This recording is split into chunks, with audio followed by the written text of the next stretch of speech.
Hello guys, आज आप लोग को हम पढ़ाएंगे प्रॉपर्टीज ऑफ इंडिफरेंस कर्व, यानी उदासीनता वक्र की कौन सी विशेषताएं ऐसी होती है जो कि बाकी वक्रों से अलग होती है। इसमें इंडिफरेंस कर्व की पहली विशेषता है कि इंडिफरेंस कर्व बाएं से दाएं नीचे की ओर झुकता हुआ होता है। इस तरह इसका स्लोप होता है। ये देखिए आपके सामने बना हुआ है, ये डाउनवर्ड स्लोप कहलाता है। इसको हम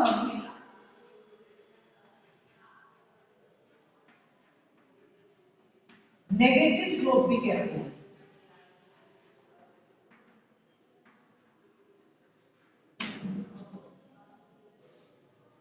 इंडिफरेंस कर्व बाएं से दाएं नीचे की ओर झुकता हुआ होता है। अब आपके माइंड में एक प्रश्न उठ रहा होगा कि बाएं से दाएं गिरता हुआ तो वाम वक्र भी होता है, तो वाम और इंडिफरेंस कर्व भी होता है बाएं से दाएं झुकता हुआ, तो दोनों में क्या डिफरेंस हुआ? तो वो आपको बता दे रहे हैं। बाएं से नीचे की ओर झुकता हुआ ये कर्व इसलिए होता है क्योंकि जब घूमता x वस्तु की मात्रा बढ़ाता है तो उसे y की मात्रा में कमी करनी पड़ती है। जब x की और बढ़ाता है तो y की मात्रा में उसे कमी और फिर से करनी पड़ती है। लेकिन मान वक्र और इंडिफरेंस कर्व में डिफरेंस ये है कि इसमें जो दूरी होती है वो क्रमशः कम होती जाती है, जिसकी वजह से उदासीनता वक्र शुरू में इसका स्लोप ज्यादा होता है, धीरे धीरे इसका स्लोप कम होता जाता है। क्यों? इसलिए कि शुरू में उपभोक्ता के पास x वस्तु कम होती है, वो x वस्तु को बढ़ाने के लिए y वस्तु की ज्यादा से ज्यादा मात्रा का त्याग करता है। जब उसके पास x वस्तु ज्यादा हो जाती है तब वो x वस्तु की अतिरिक्त इकाई को प्राप्त करने के लिए y वस्तु की पहले से कम मात्रा का त्याग करना पड़ता है। इसकी ये मात्रा पहले से कम है, ये मात्रा इससे और इस दोनों से कम है। यानी कि उदासीनता वक्र बाएं से दाएं झुकता हुआ होता है, लेकिन इसका ढाल इस तरह का होता है कि शुरू में इसका ढाल ज्यादा होता है और अंत में इसका ढाल कम होता है। तो पहली विशेषता है कि इंडिफरेंस कर्व बाएं से दाएं नीचे की ओर झुकता हुआ होता है। इन केस अगर इस तरह का वक्र नहीं है तो क्या क्या पॉसिबिलिटीज बनती है वो आपको बताने जा रहे हैं, फिर उन सबका खंडन किया जाएगा। दूसरी संभावना ये बनती है कि अगर ऐसा नहीं है तो इस तरह का ढाल हो सकता है कि नहीं। तो इस तरह का ढाल जब बना रहे हैं तो इससे ये पता लग रहा है कि ये जब ऊपर की ओर चढ़ रहा है इसमें दो कॉम्बिनेशन है, ए कॉम्बिनेशन बी कॉम्बिनेशन। तो बुक्स से जब कहा जाएगा कि कौन सा कॉम्बिनेशन, कोई भी एक कॉम्बिनेशन चुनो, तो वो बी कॉम्बिनेशन को चुनेगा क्योंकि बी कॉम्बिनेशन जो उसके पास एक्स वस्तु ज्यादा है m1 है और y वस्तु की ज्यादा है n1 की बराबर है। तो वो कम मात्रा क्यों चुनेगा? वो एक कॉम्बिनेशन क्यों चुनेगा? वो बी को चुनेगा, यानी कि वो उदासीन नहीं रह पाएगा। तो जब उदासीन नहीं रह पाएगा तो ये रेखा उदासीनता रेखा कैसे हो सकती है? नहीं हो सकती। क्रॉस लग गया, इस तरह की नहीं हो सकती। दूसरी पॉसिबिलिटी ये आती है कि क्या इंडिफरेंस कर्व जो है वो एक्सिस के समानांतर हो सकता है? ये वो एक्स एक्सिस है, इसके पैरेलल हो सकता है? नहीं हो सकता है, क्योंकि अगर इसकी पैरेलल है तो इसका मतलब है कि इस रेखा पर ए बी और सी तीन कॉम्बिनेशन है। ए कॉम्बिनेशन क्या है? O N plus O M, B combination है O N plus O M one, C combination है O N plus O M two. अब उपपत्ति से कहा जाएगा कि इन तीनों में से कोई एक कॉम्बिनेशन चूज करिए, तो वो सी कॉम्बिनेशन चूज करेगा क्योंकि वो ए और बी को कैसा समझेगा?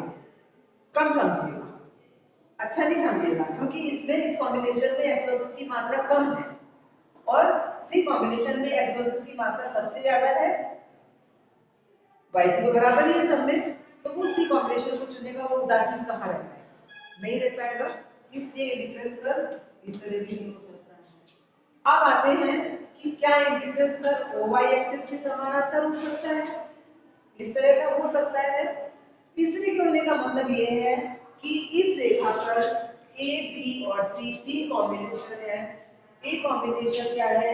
ओ M plus O M, B combination O M plus O N one, C combination O M plus O N two. जब उपपत्ति से कहा जाएगा कि इन तीनों में से कोई एक कॉम्बिनेशन चूज करिए तो वो कौन सा चूज करेगा? वो सी कॉम्बिनेशन चूज करेगा, क्योंकि सी कॉम्बिनेशन में उसके पास x वस्तु OM है और y वस्तु सबसे ज्यादा है, वो n2 के बराबर है। तो वो उदासीन नहीं रह सकता है। इसका मतलब है कि indifference curve o y axis के समानांतर ही नहीं हो सकता है। तीनों संभावनाएं खत्म हो गई। अब क्या संभावना बचती है? ये कोई संभावना नहीं है, ये रियलिटी है, ये वास्तविकता है कि इंडिफरेंस कर्व बाएं से दाएं नीचे की ओर झुकता है। इसका कारण ये है कि जब उपभोक्ता x वस्तु की मात्रा बढ़ाना चाहता है तो उसे y की मात्रा में कमी करनी पड़ती है।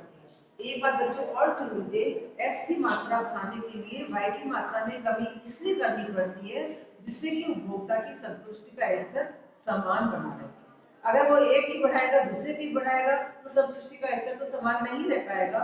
वो समान बना रहे संतुष्टि का स्तर, इसके लिए वो x वस्तु की मात्रा बढ़ाता है तो y की मात्रा घटाता है, जिससे कि संतुष्टि का समान स्तर बना रहे। तो ये पहली और मोस्ट इंपॉर्टेंट प्रॉपर्टी है इंडिफरेंस कर्व की। इंडिफरेंस कर्व बाएं से दाएं नीचे की ओर झुकता हुआ होता है। क्यों होता है? ऑब्जेक्टिव क्वेश्चन आ सकता है, नहीं तो आकार पे क्वेश्चन आ सकता है कि किस तरह की आकृति होगी, तो ये दे सकते हैं, ये दे सकते हैं, ये दे सकते हैं। फिर पूछेंगे कौन सी आकृति सही है, तो आपको अगर कॉन्फिडेंस है आप तुरंत इससे टिक कराएंगे। जो नहीं पढ़ा है वो तुक्केबाजी करेंगे, कोई इसमें कोई इसमें कोई इसमें करेगा। आपको कॉन्सेप्ट क्लियर होना चाहिए तो आपका आंसर बिल्कुल सही होगा। ये इस तरह की आकृति। अब दूसरी विशेषता पर हम आते हैं कि दो इंडिफरेंस कर्व कभी एक दूसरे को काट नहीं सकते हैं, दो इंडिफरेंस कर्व एक दूसरे को क्रॉस नहीं करते हैं। उसकी वजह क्या है? उसकी वजह ये है कि जब एक वक्र होता है तो उसमें कई कॉम्बिनेशन होते हैं, वो सारे कॉम्बिनेशन ऐसे होते हैं जो कि समान संतुष्टि देते हैं। ठीक, तो इसमें जो नीचे का कर्व होगा वो उन संयोगों को दिखाएगा जिनसे कम संतुष्टि मिल रही है, और जो ऊपर की ओर कर्व होगा वो उन कॉम्बिनेशन को दिखाएगा जिससे अधिक संतुष्टि मिल रही है। आइए इधर आप क्लियर करते हैं कॉन्सेप्ट। इंडिफरेंस कर्व इस तरह का नहीं हो सकता है, इस तरह का होगा। अगर दो दिखाने हैं तो इस तरह के दिखाएंगे, इस तरह से नहीं दिखाएंगे। अगर इस तरह से दिखाया गया है तो इसका मतलब है कि IC1 पर A, E, B कॉम्बिनेशन है, IC2 पर D, E, C कॉम्बिनेशन है। तो एक कॉम्बिनेशन ऐसा है C कॉम्बिनेशन जो IC1 में भी है, IC2 पर भी है। तो क्या ऐसा पॉसिबल है कि एक कॉम्बिनेशन दोनों पर हो? हमने बताया है कि नीचे का वक्र कम संतुष्टि वाले कॉम्बिनेशन को बताता है, ऊपर का वक्र अधिक संतुष्टि देने वाले कॉम्बिनेशन को बताता है। तो ये कैसे संभव है कि वो कॉम्बिनेशन जो दोनों पर स्थित है वो समान संतुष्टि को देगा? नहीं देगा। तो अगर हमें दो वक्र ही दिखाने हैं तो इस तरह से दिखाएंगे। यहाँ बिल्कुल स्पष्ट हो जाएगा कि जो नीचे वाला वक्र IC1 है उस पर A और B दो कॉम्बिनेशन है जो समान संतुष्टि दे रहे हैं, कम संतुष्टि दे रहे हैं, लेकिन दोनों कम दे रहे हैं, बराबर दे रहे हैं। IC2 में C, D, E कॉम्बिनेशन है, वो ऊपर वक्र है तो वो संतुष्टि के ऊंचे स्तर को दिखा रहा है। C, D, E तीनों से अधिक संतुष्टि मिलेगी लेकिन बराबर संतुष्टि। तो ये डायग्राम गलत है और ये सही डायग्राम। तो आपके सामने ऑब्जेक्टिव में इस तरह के कई कंफ्यूजन वाले क्वेश्चंस आएंगे जिनको आपको सही टिक मार्क करना होगा। अगर आपको कॉन्सेप्ट क्लियर है तो आप सब कर लेंगे। हमारा वीडियो बनाने का उद्देश्य यही है कि आपको इकोनॉमिक्स का एक एक कॉन्सेप्ट क्लियर हो, जिससे कि चाहे डिस्क्रिप्टिव आए या ऑब्जेक्टिव आए या किसी भी कंपटीशन में, उसमें ऑब्जेक्टिव ही आते हैं या इंटरव्यू में पूछा जाए तो तुरंत आपके सामने मौजूद होना चाहिए जवाब कि इसका सही जवाब ये दो विशेषताएं हो गई। अब एक तीसरी इंपॉर्टेंट विशेषता हम बताने जा रहे हैं।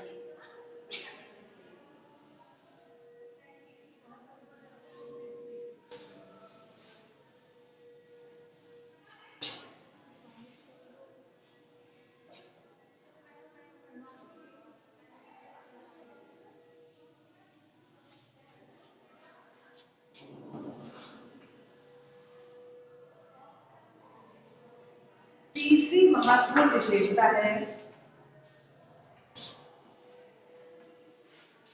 इंडिफरेंस कर्व मूल बिंदु की ओर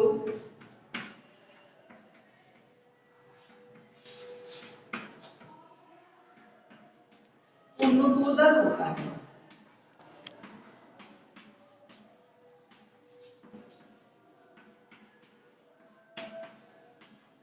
यानी कॉन्वेक्स टू द ओरिजिन।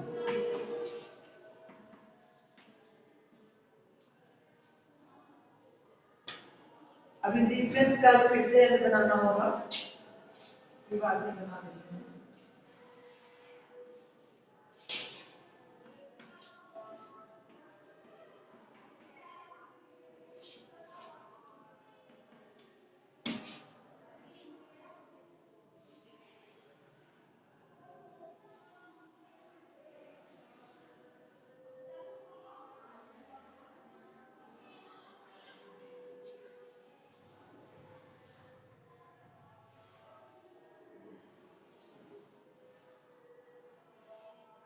आप लोग देख रहे हैं कि ये दूरी बराबर कम होती जा रही है, ये इसकी पहचान है, सही है। A combination, B combination, C, D, E मिला दीजिए एक रेखा से, ये वक्र मिला आपको IC. Indifference curve M, M1, M2, M3, M4, M, N1, N2, N3, N4। पहले तो आप लोग को हम कॉनकेव कॉन्वेक्स में अंतर बता देते हैं। उन्नतोदर और नतोदर दो आकृतियां होती है वक्र की, उन दोनों आकृतियों में क्या अंतर है ये आपको क्लियर होना चाहिए। देखिए ये ओरिजिन पॉइंट कहलाता है।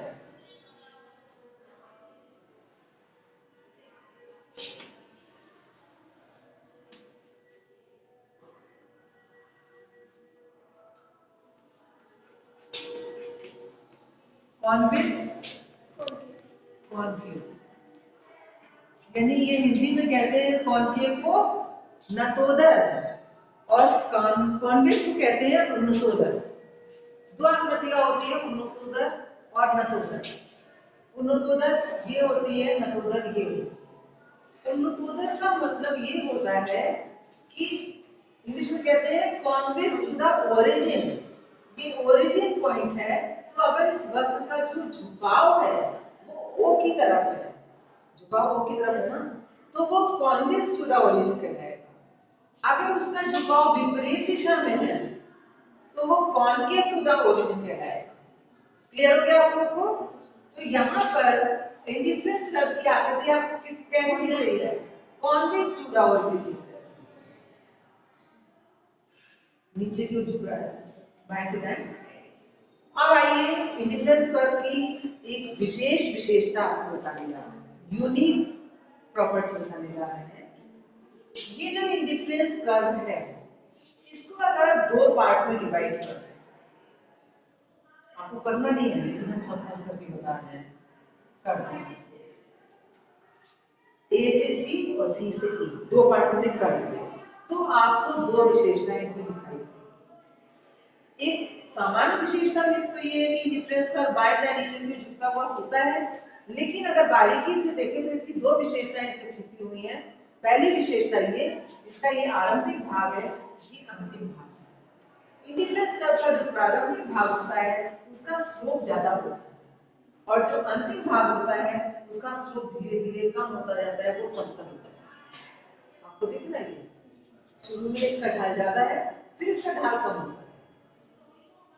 वजह वजह क्या है, कारण क्या है? आपको कारण पता होना चाहिए। कारण है, हमने आपको पिछले वीडियो में पढ़ाया था प्रतिस्थापन की सीमांत दर, मार्जिनल रेट ऑफ सब्स्टिट्यूशन। प्रारंभ में उपभोक्ता ने x वस्तु की OM मात्रा प्राप्त करने के लिए y वस्तु की N से N1 मात्रा का त्याग किया था। उसके बाद M1 से M2 मात्रा प्राप्त करने के लिए वो y वस्तु की पहले से कम मात्रा का त्याग करेगा। फिर और अधिक मात्रा x वस्तु की प्राप्त करने के लिए y वस्तु की और कम मात्रा का त्याग करेगा। जैसे जैसे उपभोक्ता के पास x वस्तु की मात्रा बढ़ती जाती है, वैसे वैसे वो x वस्तु की प्रत्येक अगली इकाई को प्राप्त करने के लिए y वस्तु की पहले से कम कम कम इकाइयों का त्याग करता है, जिसकी वजह से उदासीनता वक्र प्रारंभ में इसका ढाल ज्यादा होता है और अंत में इसका स्लोप कम होता जाता है, वो फ्लैट होता जाता है। तो आपको कॉन्वेक्स टू द ओरिजिन का मतलब समझ में आ गया। और ये जो विशेषता है बहुत महत्वपूर्ण विशेषता है। ये ऐसी विशेषता है जो कि इंडिफरेंस कर्व को डिमांड कर्व से अलग करती है। क्या आपको इतना मंथन डिमांड कर्व में करना पड़ता है? नहीं करना पड़ता है, इंडिफरेंस कर्व में करना पड़ता है। इंडिफरेंस कर्व में सब कॉन्सेप्ट बिल्कुल नए हैं जो कि आपने इंटरमीडिएट तक नहीं पढ़े हैं, बिल्कुल नया नया अब आपको लगना। और ये चैप्टर सबसे डिफिकल्ट है। अगर आपने कॉन्सेप्ट समझ लिया है तो आपके लिए कोई भी मुश्किल नहीं है। आपको इकोनॉमिक्स बहुत आसान लगेगी और बहुत इंटरेस्टिंग लगेगी। आपको लगेगा, फिर स्कोरिंग भी उसी हिसाब से हो जाती है। जो कॉन्सेप्ट समझने वाला होता है वही भी वो सब्जेक्ट स्कोरिंग भी हो जाता है, और अगर समझ में आ रहा है तो इंटरेस्टिंग भी है। तो ये जो हमने विशेषताएं बताई हैं, इसको बहुत ध्यान से आपको समझ लिया होगा। वीडियो जब भी देखिए पूरा देखिए। वीडियो को, जितने वीडियो हम इकोनॉमिक्स के बना रहे हैं, सारे वीडियो चाहे सेमेस्टर 3 की, 5 की या 1 की हो, सब लोग इस वीडियो को क्या करेंगे, पढ़ के लाइक करेंगे अगर आपको पसंद आ रहा है, और लाइक करने के बाद कमेंट जरूर आप डालिएगा, जिससे हमें पता लगे कि जो हम वीडियो के थ्रू आपको पढ़ाई भेज रहे हैं, जो आप समझा रहे हैं, वो आपको समझ में आ रहा है। तो उस हिसाब से आपका कमेंट बड़ा होना चाहिए, क्योंकि ऑनलाइन पढ़ाई का समय चल रहा है। आपको ये सारी चीजें ऑनलाइन ही समझनी पड़ेगी, वीडियो के थ्रू ही समझनी पड़ेगी। वीडियो से केवल कुछ बच्चे ही लाभान्वित नहीं होते, ज्यादा ज्यादा बच्चे लाभान्वित होते हैं। किसी भी कॉलेज के हो, कोई भी कंपटीशन दे रहे हो, एमए कर रहे हो, एमकॉम कर रहे हो, बीए कर रहे हो, बीकॉम कर रहे हो, कोई भी कर रहे हो, इकोनॉमिक्स से संबंधित किसी भी फील्ड की तैयारी कर रहे हो, उनके लिए ये वीडियो बहुत इंपॉर्टेंट है। इस वीडियो को देखिए, ठीक है। तो इतना आपको 3 विशेषताएं मेन आपको समझ में आ गई है। पहली विशेषता कि उदासीनता वक्र बायस्टैंड नीचे की ओर झुकता हुआ होता है। दूसरी विशेषता कि दो इंडिफरेंस कर्व कभी भी एक दूसरे को काटते नहीं है, अगर 2 दिखाने हैं तो 2 हमें ऊपर नीचे दिखाने पड़ेंगे।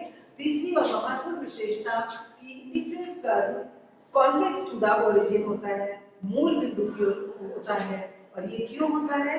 घटती हुई सीमांत प्रतिस्थापन दर की वजह से होता है। एग्जाम में ये कारण आ सकता है कि क्वेश्चन आ सकता है एमसीक्यू में कि indifference curve convex to the origin क्यों होता है, तो इसका सीधा उत्तर होगा कॉन्वेक्स टू द ओरिजिन इसलिए होता है घटती हुई सीमांत प्रतिस्थापन दर की वजह से।